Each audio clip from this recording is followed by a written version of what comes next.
What's up, YouTube? I just wanted to film another update on what's going on in my refugium. So you can see swimming in the background there in the refugium a juvenile maroon clownfish that's actually a yellow stripe, but his stripes are white right now. And I made some modifications to this setup. I went ahead and put the hanging basket back in for the Chato. My buddy Kevin from Rico's Reef Talk recommended that I do that, so I'm just going to follow that suggestion. As you can see, that water in the corner overflows as a result of the water coming out of the gate of the skimmer.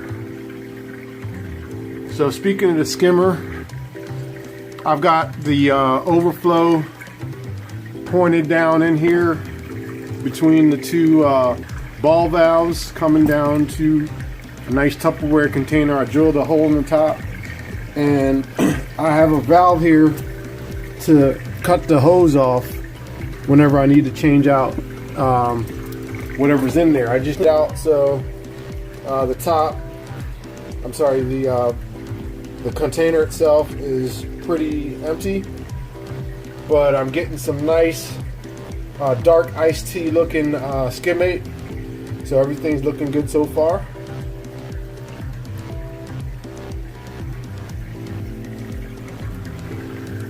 Right now in the basket below, I've got some live rock rubble, and I'm going to be putting some mud in there to actually help out with the nitrate levels in the aquarium. It's also going to help with the growth of algae, and it's going to lead to happier corals once I have some corals in the FOWLR tank. Okay, so I wanted to give some more information about the refugium light that I'm using. And what it is here is it's the Kingbo. I don't know if you guys can see that, but it's the Kingbo light. Retails for $29.99 on Amazon. I'll post a link in this video, and I'm gonna go ahead and show it to you guys. It's a nice flat light. You can see it sitting right on top of the refugium there. It's very low profile. Let me walk around the back. Anemone's looking good, by the way. So I've got a piece of glass baffle that I didn't use, that I had cut down the size just to keep any water from splashing up on it. And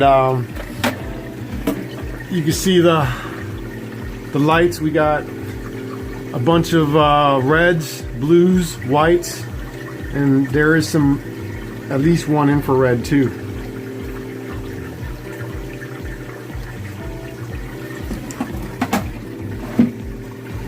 And the nice thing about this light is it's 13 inches wide, so it sits right on top of the aquarium surface. It doesn't need to sit on the glass, so there's a little bit of air pocket between it and the glass.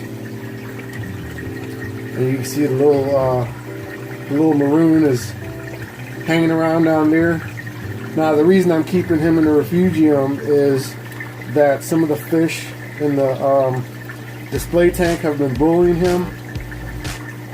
So what I plan to do is I'm trying to get some of the damsels down here and then put him up top so he can get acclimated with the other clown, because I'd like for them to pair up.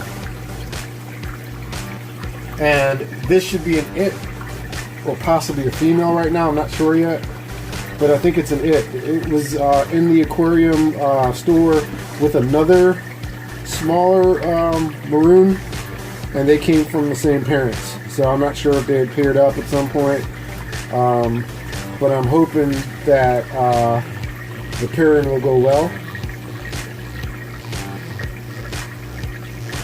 And you know, I'd commented earlier about how brown the filter floss has gotten. You know, it's getting a lot of dirt, so it's working out very well. One of the things I'm experiencing, and I'm not sure if it's because of my baffle silicone job or what, but I'm getting some air bubbles right here. So that's one thing I'm playing around with, because I'm getting a lot of micro bubbles in the display, which this air bubble trap was supposed to defeat that. And as you can see, I'm getting no air bubbles coming up, but those air bubbles are forming down here somewhere. So anyway, that's the update on the 55-gallon do-it-yourself sump and the light. And I highly recommend it. It looks like it's going to grow the algae very well, and I'll be reporting back on that shortly. So anyway, thanks for watching, guys. Please subscribe by clicking on the clownfish.